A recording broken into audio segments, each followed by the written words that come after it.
Hi welcome to the video. നമ്മൾ ഇന്നത്തെ വീഡിയോയിൽ KSRTCയുടെ വൈക്കം ഡിപ്പോയിൽ നിന്ന് ഓഗസ്റ്റ് മാസം 2024 ഓഗസ്റ്റ് മാസം ചാർട്ട് ചെയ്തിരിക്കുന്ന ട്രിപ്സിന്റെ ഡീറ്റെയിൽസ് ആണ്. ഓഗസ്റ്റ് 4th നാലമ്പലം ട്രിപ്പ് ചാർട്ട് ചെയ്തിട്ടുണ്ട്. ഓർഡിനറി ബസ് സർവീസ് ആണ്. 2 ബസ് 100 സീറ്റ്സ് ആണുള്ളത്. ഈ നമ്പറിൽ വിളിച്ചു കഴിഞ്ഞാൽ നിങ്ങൾക്ക് കൂടുതൽ ഇൻഫോർമേഷൻ ലഭിക്കും. ഓഗസ്റ്റ് 9th നാലമ്പലം പാക്കേജ് ആണ് ചാർട്ട് ചെയ്തിരിക്കുന്നത്. ഓർഡിനറി ബസ്സാണ്. അത് കഴിഞ്ഞ് August 10th Nalambalam package chart ചെയ്തിട്ടുണ്ട്. ഓഗസ്റ്റ് 11th നാലമ്പലം ഉണ്ട്. August 15th Nalambalam trip chart ചെയ്തിട്ടുണ്ട്. ഓഗസ്റ്റ് 17th മൂന്നാർ ട്രിപ്പാണ് ചാർട്ട് ചെയ്തിരിക്കുന്നത്. August 18th Vattavada sight seeing package chart ചെയ്തിട്ടുണ്ട്. ഓഗസ്റ്റ് 20th മലക്കപ്പാറ ട്രിപ്പ് ഉണ്ട്.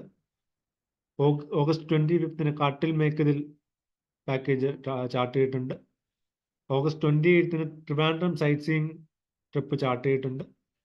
ഇത്രയും ട്രിപ്സാണ് നിലവിൽ KSRTC ഓഗസ്റ്റ് മാസം ചാർട്ട് ചെയ്തിരിക്കുന്നത് വൈക്കം ഡിപ്പോയിൽ നിന്ന്. അപ്പോൾ നിങ്ങൾ ഈ ചാനൽ സബ്സ്ക്രൈബ് ചെയ്ത് വെക്കുക. ഇതുപോലുള്ള കൂടുതൽ വീഡിയോസ് ഞാൻ ഈ ചാനലിലൂടെ ഷെയർ ചെയ്യാം.